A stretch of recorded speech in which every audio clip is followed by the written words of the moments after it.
Welcome to the Attention Deficit Disorder Expert Podcast Series by Attitude Magazine.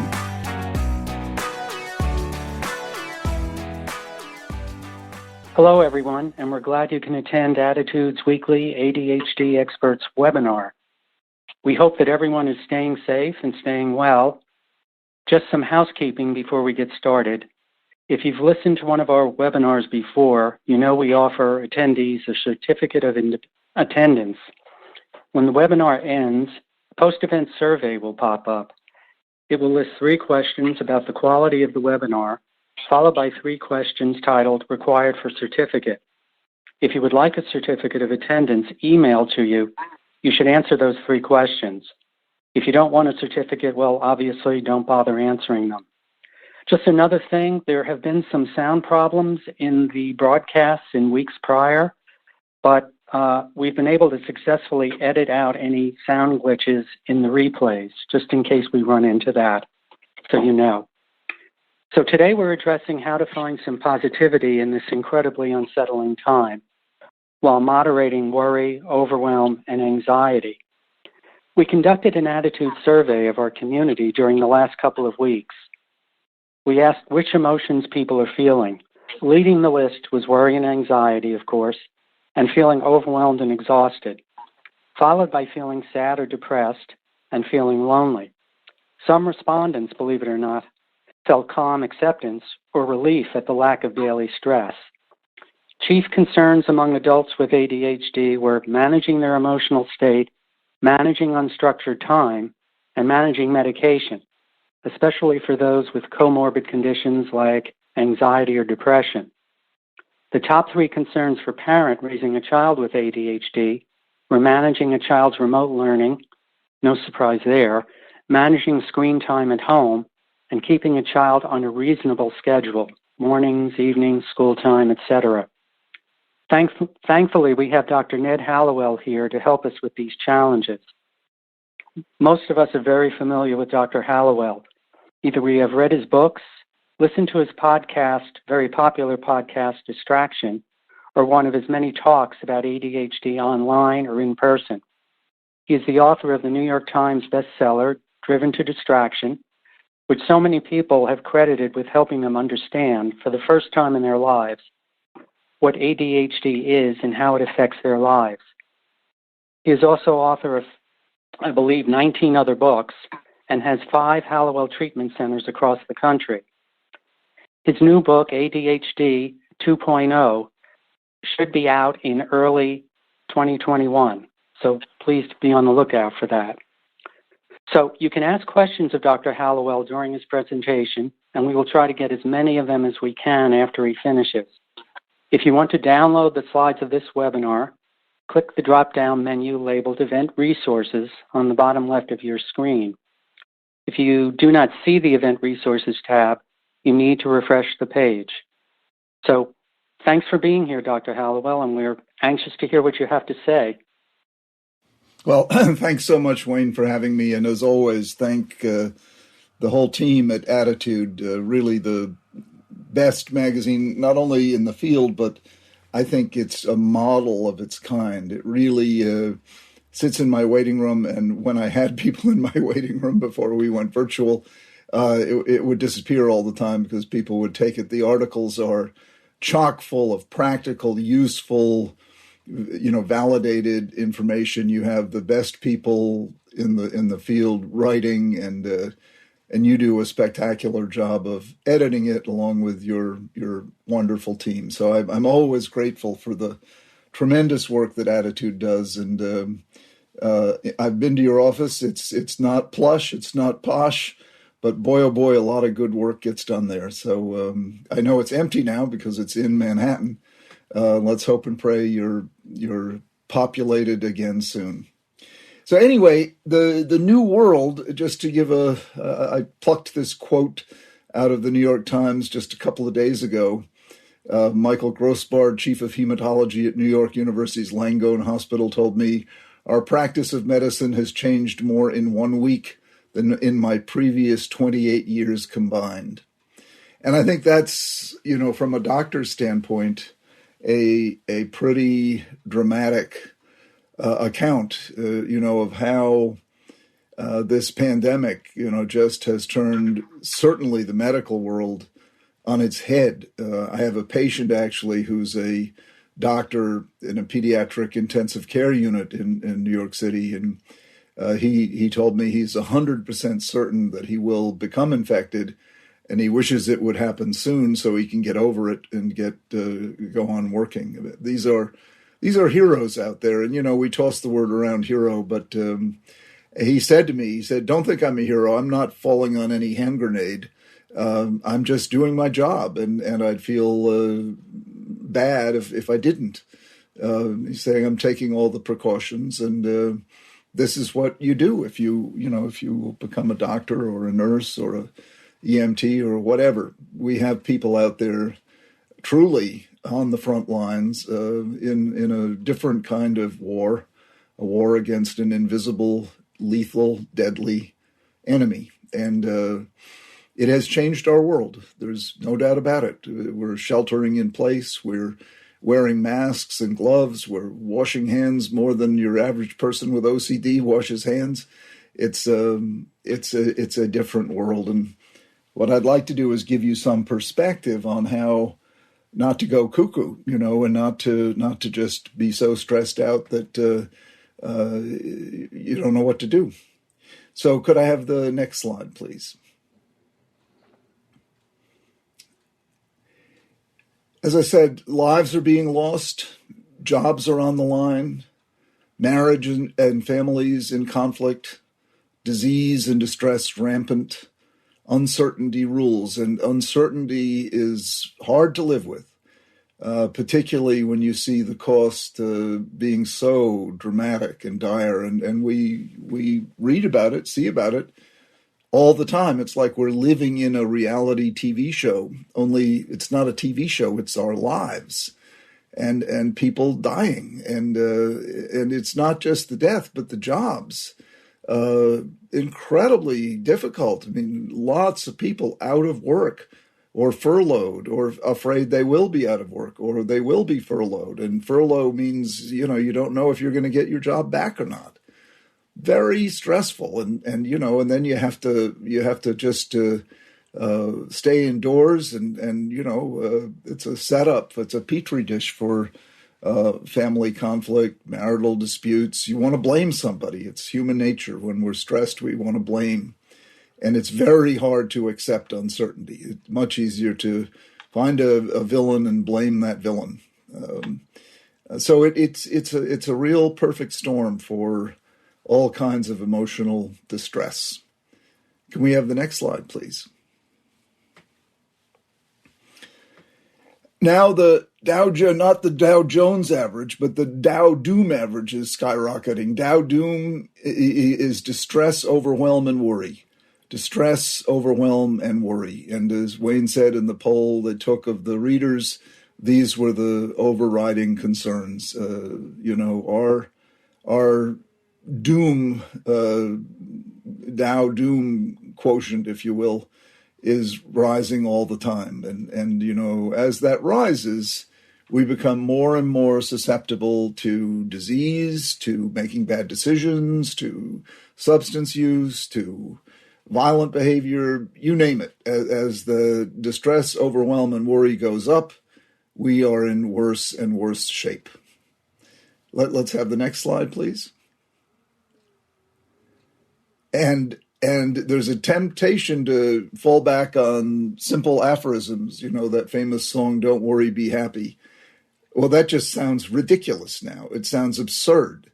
I noticed this more and more. I was in the car today driving, and there was an ad for Subaru, and it said, "Love is what makes a Subaru a Subaru." And I said, come on. It's like love. The people on the assembly line at Subaru are loving the car. I mean, it's just nonsense. Don't worry, be happy. Sounds like great. Okay, how? And these aphorisms just become so absurd, and they make you angry because they're ridiculously simplistic. Okay, I'll just snap my fingers. I won't worry. I'll be happy. Give me a break. Please, I need something better than that. Okay, next slide. Okay, this is an important concept, the basic equation of worry. Now stay with me here. Increased feelings of vulnerability combined with decreased feelings of control equals increased feelings of toxic worry. So the more vulnerable you feel, and simultaneously the less control you have, the more your feelings of toxic worry will increase. So the two variables you want to operate on are the variables of vulnerability and control. The next slide, please. Now, I mentioned toxic worry in the previous slide. I want to contrast that with good worry. Good worry, you need good worry. If you don't worry at all, we call that denial, and that's a big problem in its own right. So good worry is basically problem solving. You're worried about the pandemic, so you set about trying to solve the problem, that's what we need to do. Good worry is a great advantage that humans have. We can reflect, anticipate, remember, looking back at the past, learning from it, anticipating the future, planning for it. That's all good worry. But when worry becomes toxic, then it becomes counterproductive. How do you recognize toxic worry?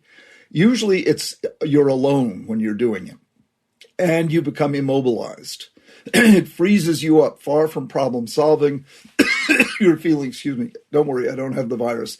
It's just my chronic frog in my throat.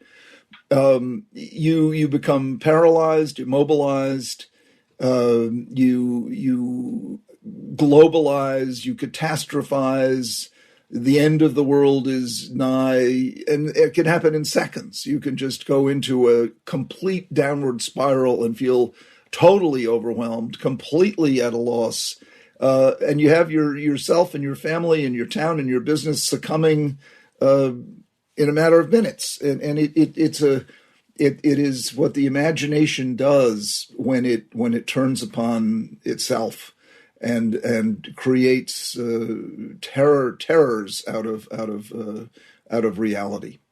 So what you want to do is try to hold on to good worry, problem solving, and get rid of toxic worry, where you become immobilized, frozen, and completely wiped out by the force of worry. The next slide, please.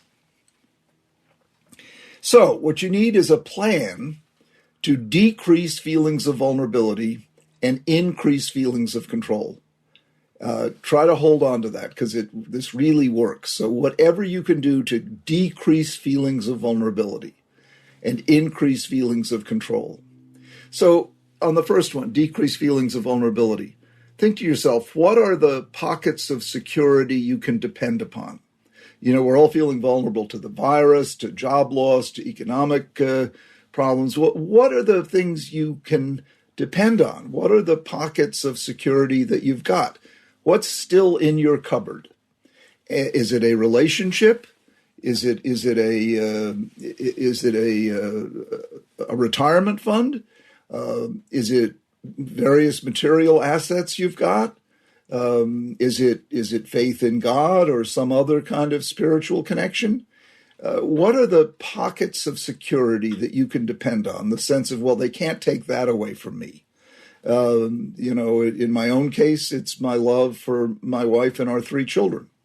And the dog that we used to have, my son took the dog, but I can take that to the bank. And my love for life, I can take that to the bank. That's sort of my natural bubbling enthusiasm to live. Go down the list, and my backyard, the tree in my backyard, the trees in our front yard.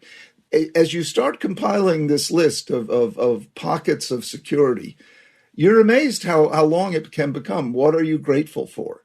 And you want to stock that cupboard with as many items as you possibly can, things that can't be taken away from you, things that you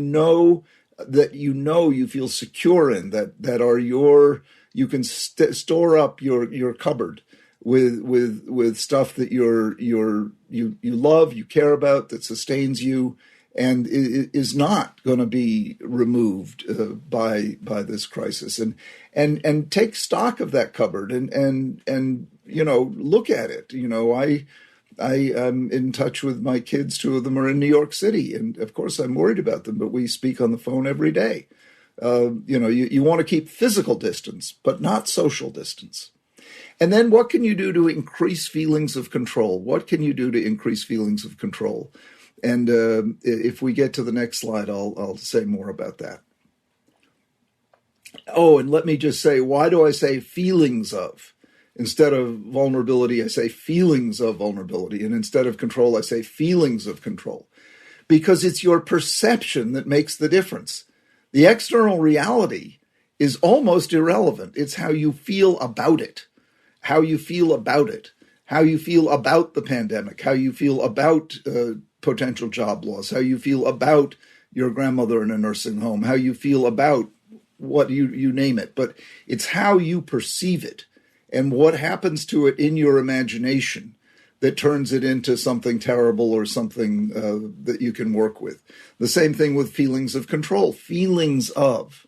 And typically in moments of dire stress like we're living in, people minimize their control. They feel as if they have much less control than they actually have. And they feel much more vulnerable than they actually are. But it's how you feel that matters. So if you let yourself, you can work yourself into a state of abject vulnerability and complete lack of control.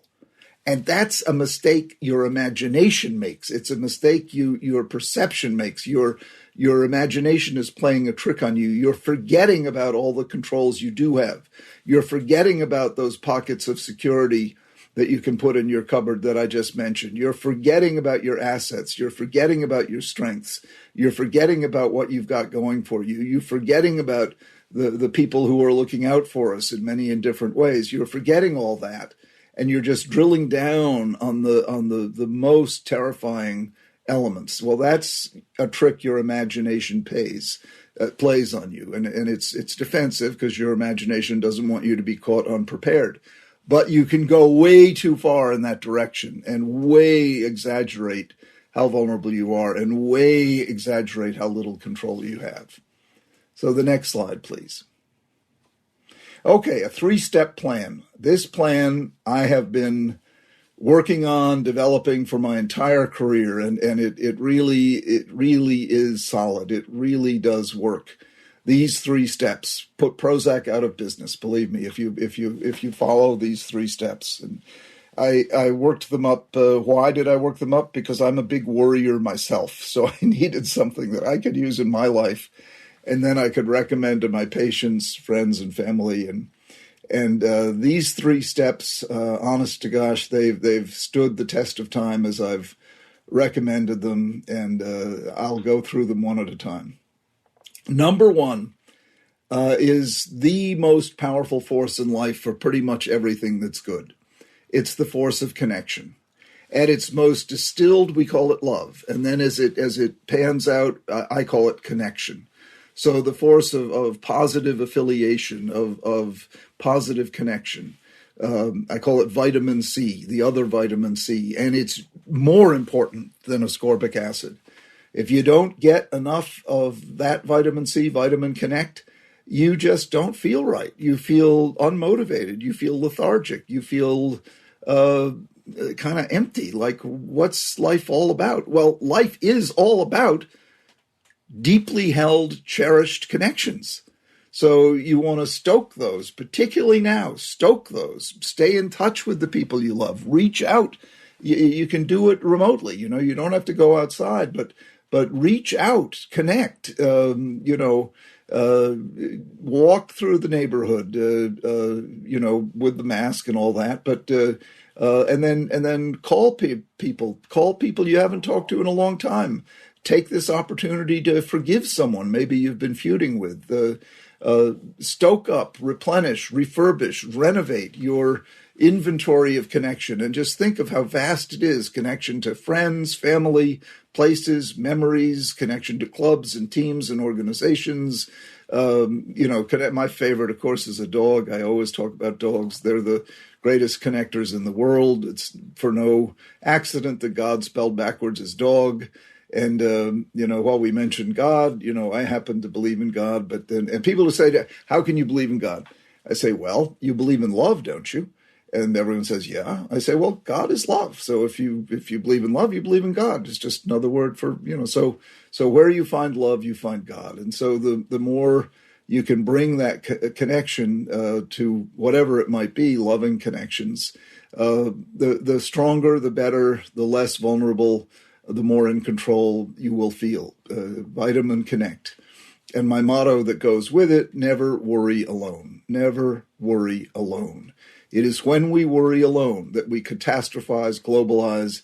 That's when toxic worry sits in. So you're an open petri dish for toxic worry if you're alone. So that's why maintaining connection, particularly these days, is so critically important. And don't think watching CNN all day is connecting. It's not. It's just stoking your imagination with, or whatever channel you happen to watch. Just collecting the grim news every minute of the day is very bad idea. It just fills you full of negativity, and that's not good. So by connecting, I don't mean watching the news. I mean talking to people over the telephone, over Zoom, however you want to do it. All my practice now is conducted over Zoom. It's an incredible thing, and it works really well. Okay, so step one is to connect. Reach out, make contact, however you want to do it. Number two, get the facts. Get the facts. Toxic worry is almost always rooted in wrong information or lack of information or both. And we live in a time where, there's facts floating all over the place, but you have to figure out which are the true ones and which are the wrong ones.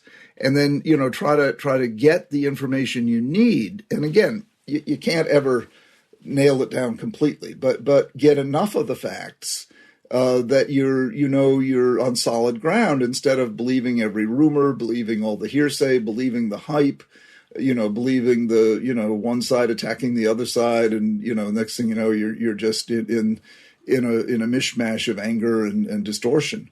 Try to sort through all that and find reliable facts, and then once you have the facts, make a plan.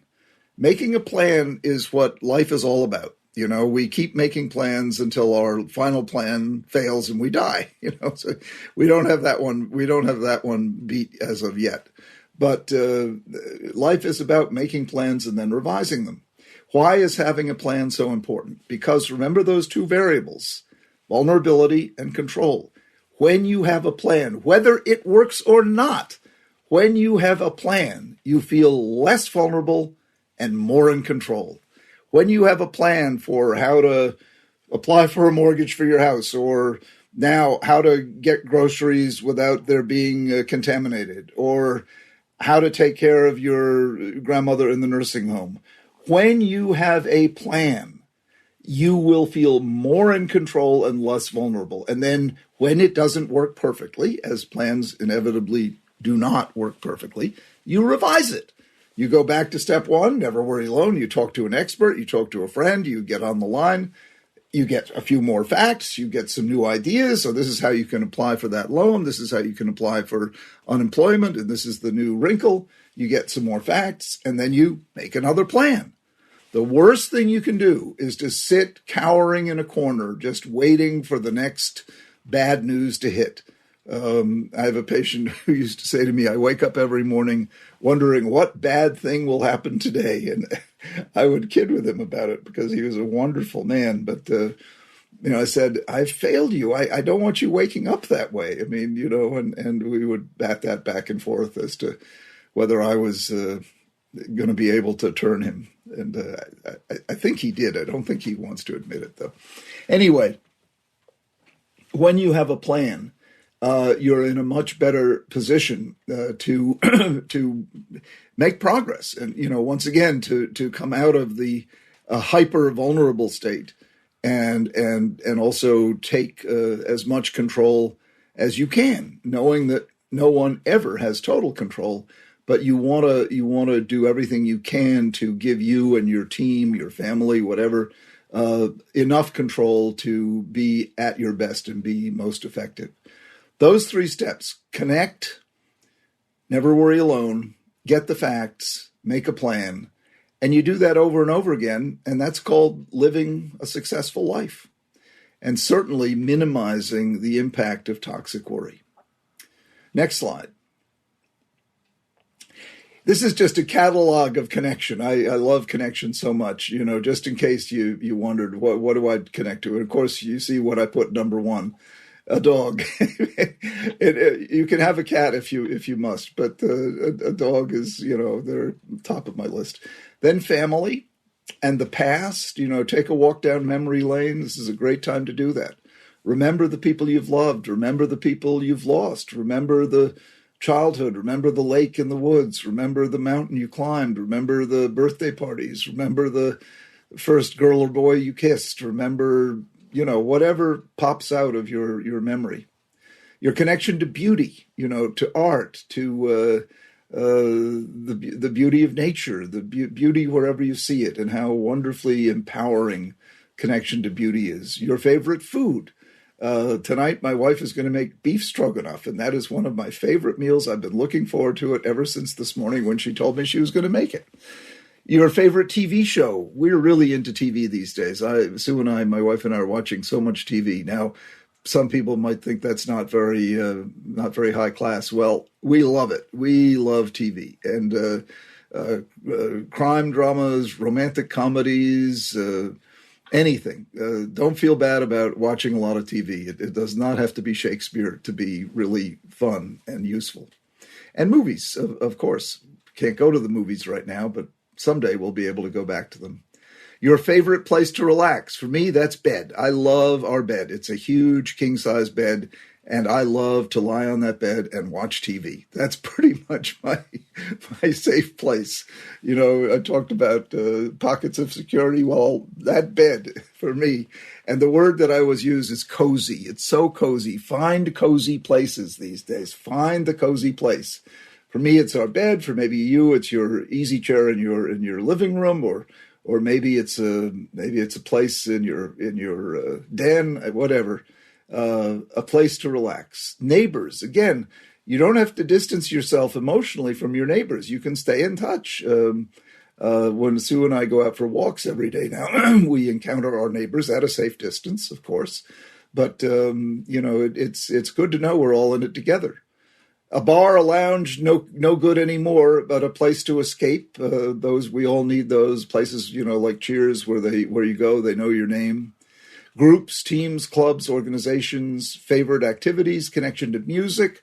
That's a great stress reducer. Your favorite music, spiritual connection. I mentioned we happen to be Episcopalian, but it's not, the spiritual connection is not about memorizing catechism. It's about the relationship you make to whatever it is that's beyond knowledge, and whatever you find there, that's your spiritual connection. Traditions, rituals, very important. A lot of those you can't exercise now. We can't go to church, so we have the remote church and traditions. Tradition of shaking hands may have gone by the boards, but it will invent new ones. And then, of course, connection to work or school, for children's school, for adults' work. That's all changed now, but it's not disappeared, and it certainly will come back, probably in different forms. Like in my own line of work, I think telepsychiatry will become a much bigger deal than it was before this pandemic hit. And the next slide.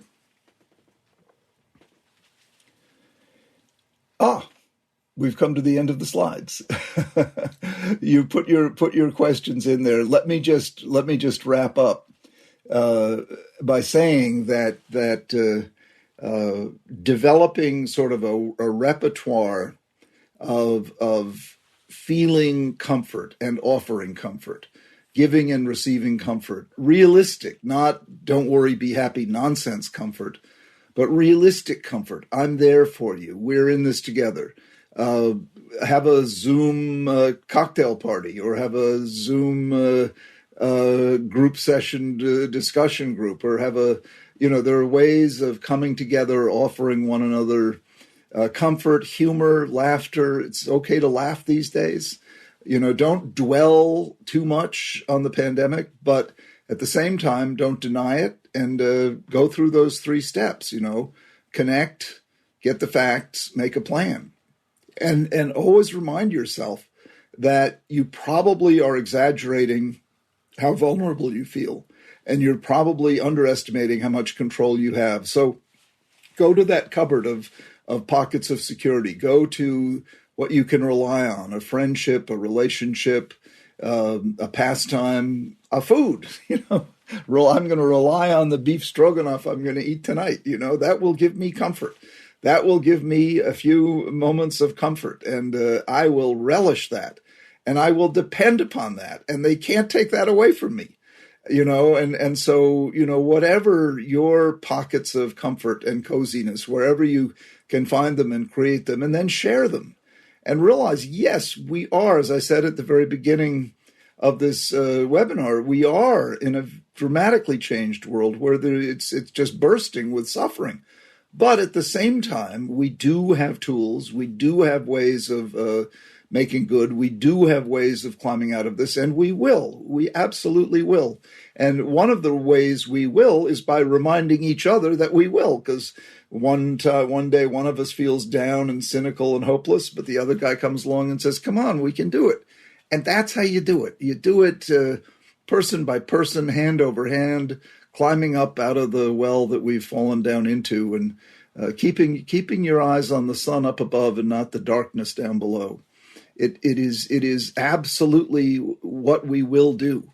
And that doesn't mean we deny the problem, not at all. Part of solving a problem is staring it straight on. But neither do we exaggerate the hold that it has over us. Neither do we cower in a corner and say, I give up.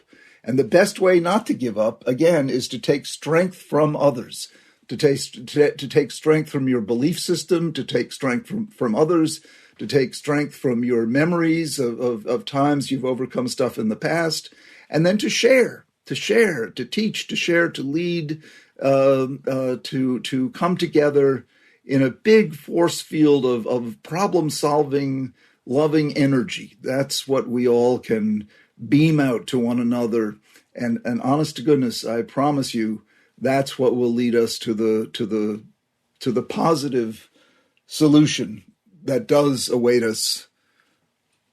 I don't know how soon, but I know for a fact it will come. Well, there's a number of questions, I think, and my friend Wayne, I believe, has culled through them, and let's answer as many as we can.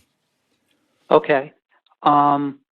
A couple of people have talked about they can't stop themselves from ruminating about the future, which led to a question of the default mode network in ADHD brains, and I wondered if you could talk about that.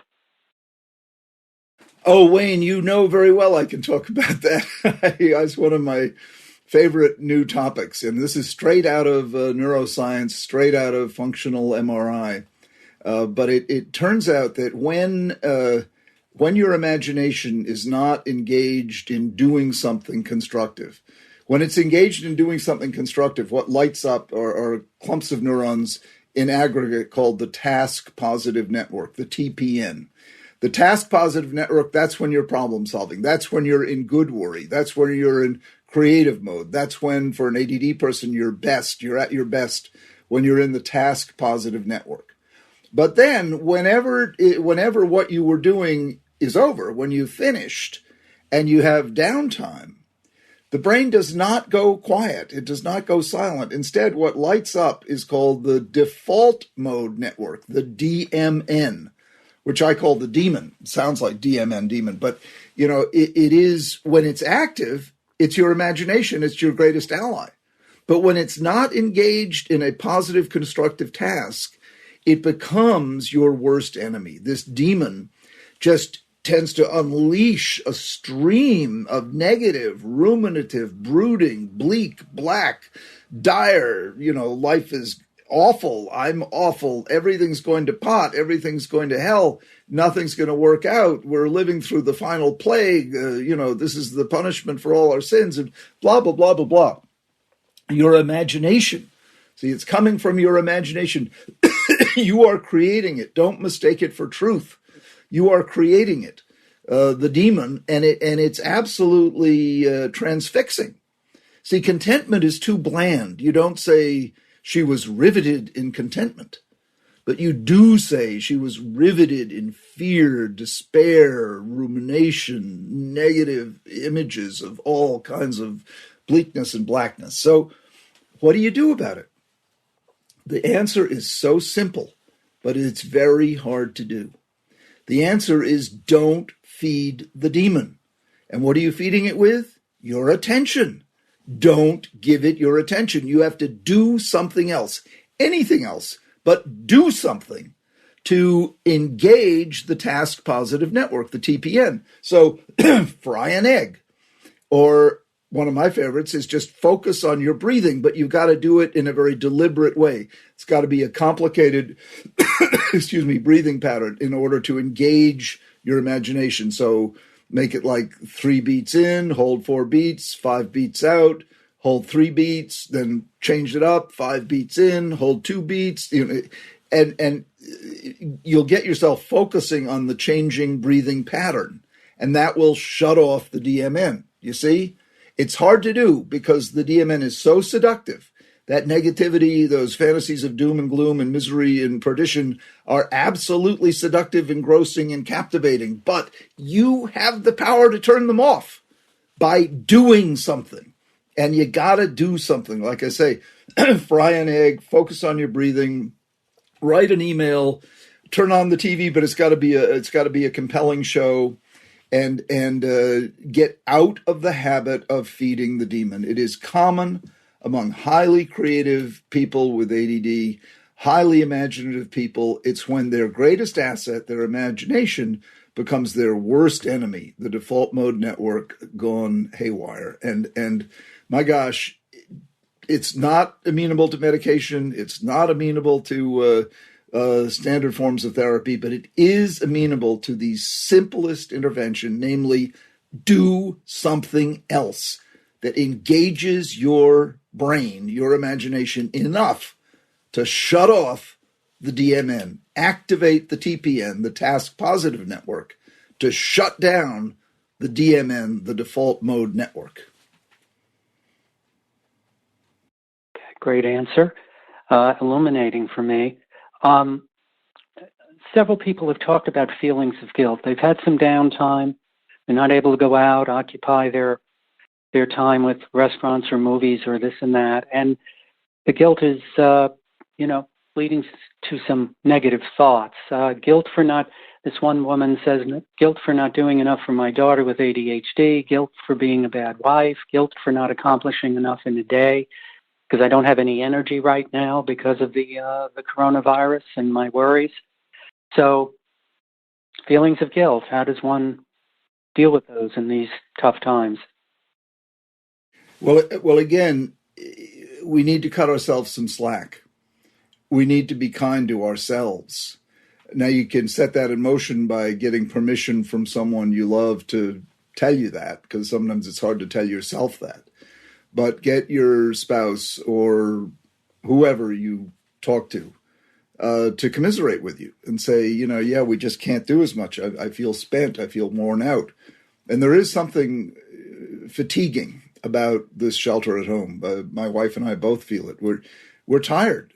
I wake up tired, and I go through my day combating fatigue. It's wearing on the body and the soul to be living in ongoing danger. It just is. It's tiring, and recognize that fact. We're all living in red alert. We're living in danger, and that takes a toll. Whether you have the infection or not, it wears down your body and your soul, your mind, your energy.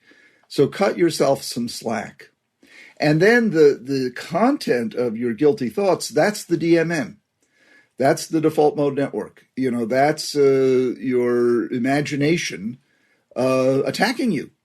Your imagination, your greatest ally, becoming your worst enemy and sending you, what mother, what's her biggest hot button, her biggest source of guilt? Not being a good enough mother.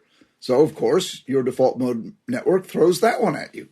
You're not a good enough mother. You haven't done enough for your child's ADD. You should learn more. You should read more books. You should be up on everything. You ought to do everything. Why haven't you? Have you read that? Have you talked to that person? Why haven't you done more? You're not a good enough mother. And that's the default mode network laying into you. So you've got to say, no, I'm going to do something else. Don't fight with it because you will lose that argument. You cannot out-argue the default mode network because it's your creation. And it's always one step ahead of you. So don't engage it. Your best thing, in fact, your only tool is to don't feed it. Don't give it your attention. Don't say, yes, I'm so bad as a mother, or argue with it. No, I'm not that bad. I did this thing the other day. I got her a tutor, or no, don't engage it. Say, I'd use expletives here, but I don't want to pollute the airways. But, get lost, default mode network. Get lost, demon. I'm not gonna pay attention to you. And the feelings of guilt that you're entertaining is just the default mode network in action. So do something else. Fry that proverbial egg, or focus on your breathing, or whatever it might be. And the DMN will disappear because those neurons will go quiet. But the first point I made also, cut yourself some slack. We're all feeling tired. We're all feeling, kind of worn out. You just can't live in a like the Brits during the Blitz, being afraid of the next attack. They reported just feeling just brought down. But that's why we need each other, to buck each other up. Now is the time to buck each other up, not with silly slogans like "Don't worry, be happy," but with real meaningful connection, real meaningful assistance, real meaningful Zoom cocktail party, or whatever your way of doing it might happen to be. Mm-hmm. Yes, another woman has said that she subscribes to the Connect with People goal, but she tends to wind up pushing people away because she's oversharing her worries. As she says, ultimately it ends up overstressing friends and connections and pushing them away. So is there any way to sort of take control while while trying to connect, to not? Yeah, my first reaction is, are you sure about that? Because a lot of people think they're pushing people away when in fact they're not. A lot of people, they feel, oh, I shouldn't have said that. I overshared, and they imagine or they perceive they're being pushed away or pushing people away when in fact they're not. But if you're right that you overshare in such a way that it becomes a burden to other people, then it's like any other habit that you need to work on. Be aware of it and try to do it less, or spread the worry, enlarge the circle of people that you share with, and of course a dog, you can share everything, you can just tell him every single last molecule of your worries and the dog will just sit there and love you and lick you for it. But try to titrate it. And if you do get solid messages back that you're doing it too much, a good fallback position is always to ask the other person what's going on with them. If you're talking too much about yourself, just catch yourself and say, and what's up with you? How are you dealing with all this? What's going on with your family, your children, your grandparents, your work? I mean, there's a whole inventory. And so make a point of not talking about yourself at great length, and then stop yourself and say, tell me about you. And most people are glad to tell you about what's going on with themselves. And then you've got a connection. Then you've got sharing. Then you've got empathy. Then you've got instant feeling better, guaranteed instant feeling better when you get the back and forth going. Both parties will feel stronger, less vulnerable, more in control. And guess what? It has physical ramifications as well. Your immune system benefits from it. Your immune system really benefits from Vitamin Connect. And it suffers if you don't get it. And this is well proven. Social isolation is as bad for you as cigarette smoking. Our previous Surgeon General named loneliness as the number one medical condition in the United States, and this was well before the pandemic. So the beauty is this is a variable that we can somewhat control, and we can get massive doses of Vitamin Connect every day if we commit ourselves to doing it.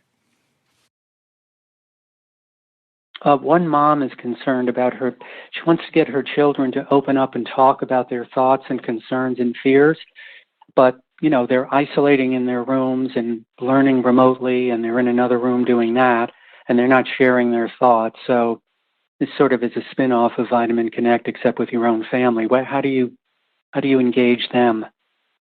Yeah, oftentimes kids aren't going to respond to direct questions like, tell me your feelings. Like, whoops, he just lost that kid. So what you want to do is do projects together. Bake a cake, do a puzzle, build a model airplane, design a dress, do a project together. And in the midst of that, they will tell you, they will volunteer what they're feeling. But if you sit down and say, okay, let's have a family meeting, how are we feeling about the pandemic? The kids will just clam up, and they won't like it. They will squirm, and it's like they're in a dentist chair. They won't. And the more you pump them, the more closed they'll get. So the way to get someone talking is instead to let them talk. And you set the stage for conversation to be spontaneous. And the best way to do that is to have a shared activity. It could be even something as simple as watching a TV show together and you schmooze during the commercial.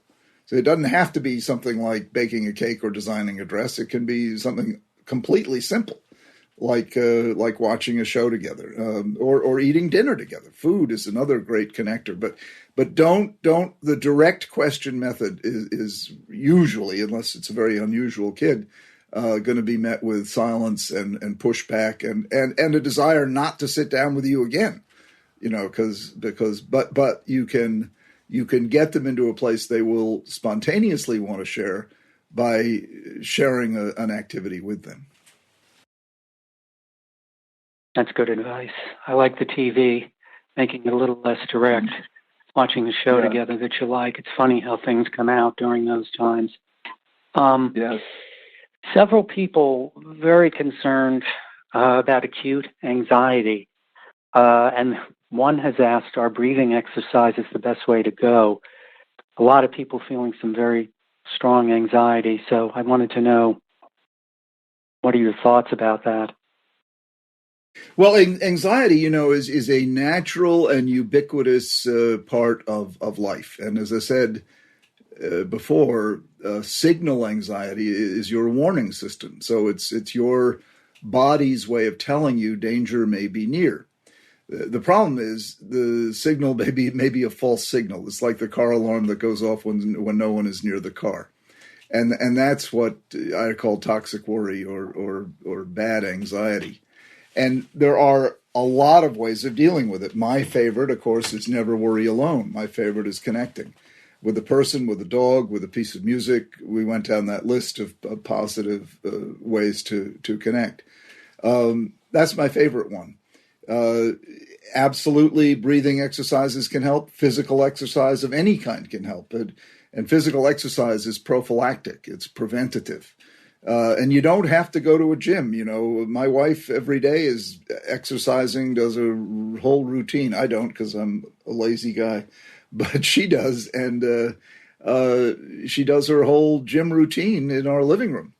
And then for the running part, she either runs around, we have a loop around inside, or if it's a nice day, she goes out and runs around the house a whole bunch of times. And physical exercise is a good in the acute moment. If you're feeling anxious, run up and down stairs a few times. It will absolutely change your brain chemistry. or preventative maintenance. If you exercise regularly, you'll tend to be less anxious. And then, of course, there's pharmacology. And the oldest drug to combat anxiety is alcohol. Wine, a glass or two of wine can reduce anxiety. Don't overdo it, because then the cure is worse than the disease. But alcohol is a good anti-anxiety agent. And then there are the benzodiazepines, like Klonopin, and watch out for them, though, because they can become habit-forming. Xanax can be a real scourge, particularly in the ADD population. And then the SSRIs, the selective serotonin reuptake inhibitors, the Prozacs and the Zolofts and the Lexapros and the Celexas, those are all so-called SSRIs, and they can be helpful in treating chronic anxiety. But don't go to those first. Really try to go the non-medication route first. Connection, meditation, breathing, those will take care of most anxiety. This one's a little tough. What is an easy explanation to give a 10-year-old boy with ADHD and anxiety about when this COVID-19 thing may end? Is there any kind of, non-anxious way to explain it to a kid? Well, I'm always a fan of just telling the truth. And so you say, we don't know. And then see how he responds. You see, follow his reaction. If he freaks out, you say, well, but we've got tools to deal with it. We have smart people looking into it. And if he says, well, why don't we know? Well, we don't know because we don't know. We don't have the science to predict. But if people continue to follow proper protocol and do the shelter at home and wear masks and don't jump the gun and go back to work too soon, it should end. Let's hope before the end of the year, and let's hope by Thanksgiving. Let's hope by Halloween. If we get really lucky, maybe by the 4th of July. But we're always hoping. But I think it's a bad idea to lie. You can always, and then when you share it, you're not worrying alone. So you can say to him with his anxiety and ADD, let's talk about it.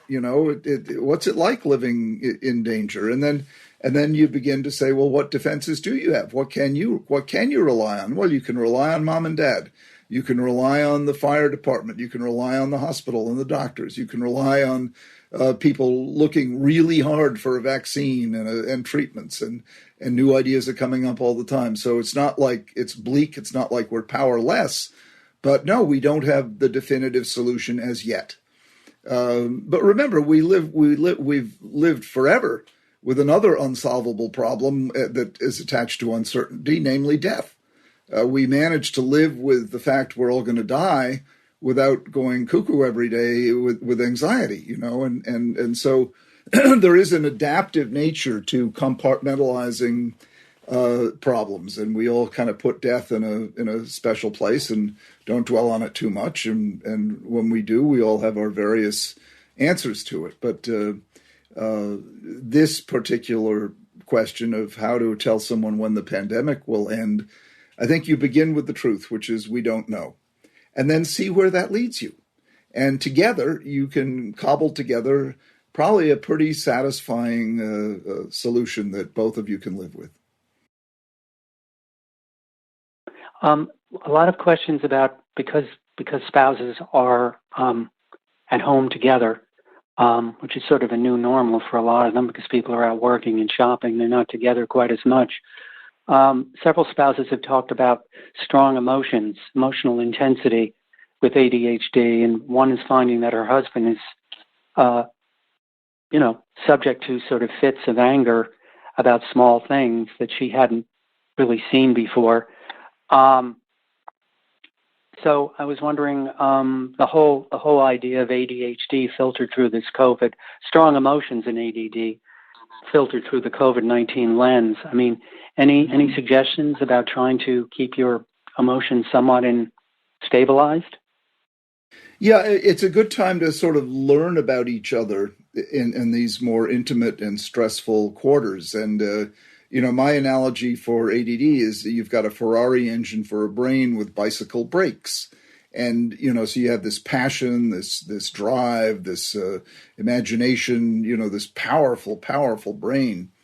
But your brakes aren't strong enough to contain it. Now, the beauty of that model is she can say to her husband, honey, your brakes are failing you. Instead of attacking him and saying you've got an anger problem or fleeing him and trying to avoid him, the brake analogy is not accusatory. It's you've got to work on your brakes. And it's your brain is so powerful. Average brakes can't hold it, so it's sort of a compliment. You've got such dynamism, you've got such energy, you've got such power, but your brakes sometimes fail you, and you can get really angry in ways that I know you don't want to do. I know you don't want to explode. I know you don't want to hurt me or the kids. I know you don't want to blah, blah, blah. And then you put it in a brake analogy. There's no shame in that. It's just you need a good mechanic. You need someone to strengthen your brakes. It's not a moral failing. It's not condemning. It's not, you've got to go to anger management class or something. It's brakes. And then, then you can find help. I'm like me. I'm a brake specialist. That's what I do. I help people strengthen their brakes, whether they're 6 years old or 60 years old. And getting your ADD treated in various ways, whether it's coaching or exercise or medication or environmental engineering, all of that can help. But you want to begin by having him understand himself a little better during these days, framing it in a way that he doesn't feel ashamed, but also in a way that it says there's an issue to deal with, but we can deal with it. It's not just try harder. There are ways to strengthen your brakes other than just resorting to willpower. Mm-hmm. Several people here feel very isolated. A lot of single parents with ADHD, raising kids with ADHD. Sort of a tough equation there. I just didn't know any advice you might be able. Who could they draw on for strength if they're struggling? Well, there are a lot of chat rooms out there. I know Attitude has one, and Terry Matlin in Michigan has some wonderful ones for women with ADD. If you just Google chat rooms for people with ADD, you'll find lots of them, and that's a wonderful use of our technology is to go into chat rooms, and you can get support, help, tips, reminders, recommendations. I would immediately tell people to go to these chat rooms, and the ones that I know about. I know you guys have one, Wayne. I know Terry Matlin has one, and there's many others that I don't know about. But it's all part of Never Worry Alone. And if you're a parent with kids, you definitely don't want to be worrying alone. That's when bad things happen. Go on to a chat room, get Attitude Magazine. Buy one of my books or one of the many other books that are out there by people who can give you information, and information and knowledge helps you feel more powerful, less vulnerable, to go back to my basic equation. But whatever you do, don't sit there worrying alone, saying nobody is in my situation. There are millions of people in your situation, and there is plenty of help, and the help begins by connecting. That's where it begins. And then the positive spiral ensues, and you feel better. Believe me, you will. You absolutely will if you do that. Well, thanks very much, Ned. I think the hour is up or close to up. And really, thanks so much for being here. Wonderful advice and strategies. I'm sure everyone appreciates your being here today and helping them. So thank you again. It was absolutely my pleasure. And as always, Wayne, you and the whole Attitude team, Susan, and all the rest of you, Lily, you just do wonderful, wonderful work. And I must say, Wayne, you have about the most soothing voice I've ever heard. It's so calm. You have a really remarkably calming voice. Well, I've never heard that before, but thank you. Thanks very much, Ned. Really. Sure. And have a great day. Thank you. You And too, thanks and all of you listening. Yep. Yes, thanks to all of the attendees for listening in. We'll see you this Thursday on April 23rd when Sharon Salim will talk about fixing your family's morning routine and finding solutions to your worst ADHD schedule problems. Thanks, everybody, and have a great day. For more Attitude podcasts and information on living well with attention deficit, visit attitudemag.com. That's ADDITUDEMAG.com. That's ADDITUDEMAG.com. That's ADDITUDEMAG.com.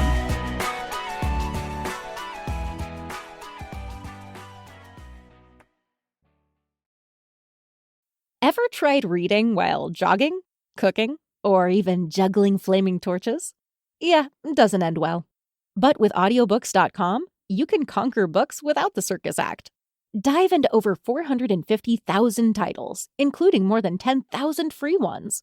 Get hooked on a bestseller, find your next obsession, or finally read that classic you've been avoiding since high school. And here's the inside scoop. Sign up today for a free 30-day trial and snag your first 3 audiobooks on the house. Sign up for your free trial at audiobooks.com/podcastfree today. That's audiobooks.com/podcastfree.